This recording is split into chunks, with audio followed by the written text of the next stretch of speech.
You really can't go wrong with tandoori chicken. It is extremely easy to make and tastes absolutely incredible, and this is the perfect meal prep for really any occasion. Please sit back, relax, and enjoy. Alright, for this recipe we're going to need 1.2 kilos of boneless and skinless chicken thigh. We're going to add in 1 cup or 250 grams of Greek yogurt. This is just plain natural Greek yogurt. This is going to help tenderize but also be the marinade and create so much flavor. As for the spices for this recipe, we're going to need a mixture, so we're going to need 5 grams of Garam Masala and 7 grams of ground cumin. We're then going to add in 4 grams of sweet paprika and 2 grams of red chili powder. And then lastly, we're going to add in 3 grams of turmeric and ground coriander. And I will leave all of the recipe in the description so it's a lot easier to read. Along with that, we're going to add in a nice big pinch of sea salt flakes and cracked black pepper, 20 grains worth. Then we're going to need 4 cloves of garlic and 20 grams of peeled ginger. Just run both of these along a fine microplane to create a paste, adding them straight into the mixture. Now the last ingredient for the marinade is 2 limes. These are small, that's the reason I'm using 2. If you have a large one, just use the 1. These can both be juiced, and we're going to add this straight into the marinade along with all the other ingredients, and then use a spatula or even your hands just to mix this around. Personally, I don't like using my hands when there's turmeric involved, it just stains every single thing. But just make sure everything is evenly combined and that chicken is well coated. This can then be wrapped up and left to marinate for about 30 minutes, up to 24 to 48 hours, depending on how much time you have. Or if you really don't have any time at all, you can use this straight away, but you will get better flavor the longer you leave it. When you're ready to cook, place a large saucepan over a high heat, add in 14 grams of ghee and allow it to melt. Then we're going to add in 320 grams of washed basmati rice, along with 3 grams of turmeric, which is going to get this nice and yellow and add a nice musky flavor to it, and sea salt flakes to taste. Then we can mix this around and toast for 1 minute, and this will just allow the rice to get a nice nutty flavor on it and pick up that muskiness from the turmeric and obviously turn the rice yellow. With that done, follow it up with 640 milliliters of chicken stock. This is going to be the liquid we cook it in, and then just add in 3 bay leaves, which are completely optional. Give it a mix around to prevent any clumps, bring it to a boil, then we're going to place on a lid and lower the heat and just cook for 14 minutes undisturbed.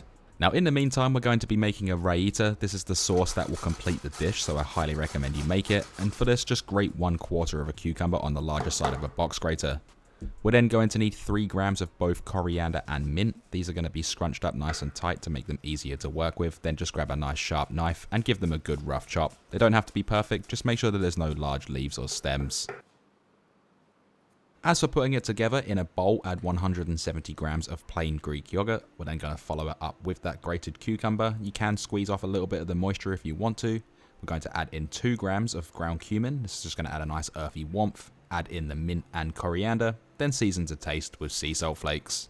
All we have to do now is give this a good mix through, making sure everything is evenly combined, and be sure to break up any clumps of cucumber if there are any, leaving us with this beautiful and delicious sauce. That can then be portioned out into containers, and these are roughly 50 milliliters worth, and I actually portioned out this sauce pretty perfectly. These can then be stored in the fridge until we're ready to serve, and they'll last just as long as the meal prep themselves. Like always, this is the nutrition or macro values for the raita sauce, and that is per portion. Okay, going back to the rice, this has been cooking away for 14 minutes on a low heat. We can now turn it off the heat, but leave the lid on undisturbed for a final 4 minutes, before then removing the lid, and then just remove and discard those bay leaves as they've now done their job.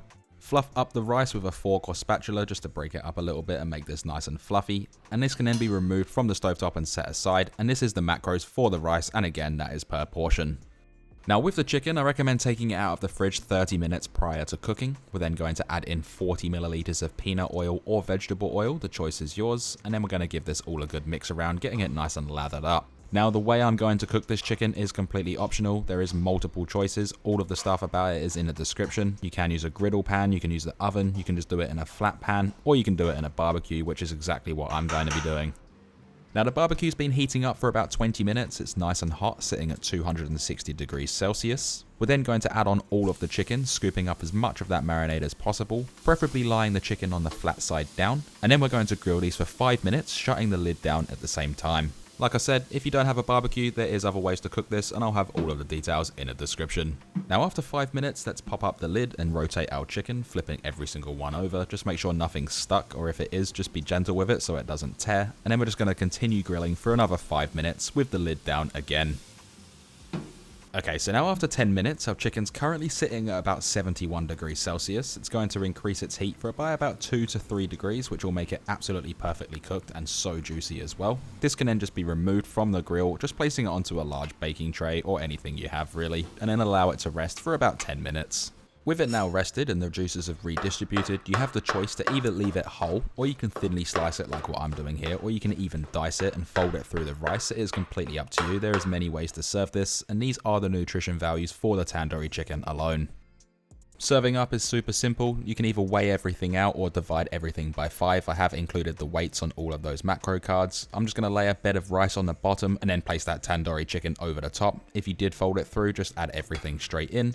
I'm also going to garnish it with some coriander or cilantro, which again is completely optional. And then of course, don't forget to serve it with that delicious raita.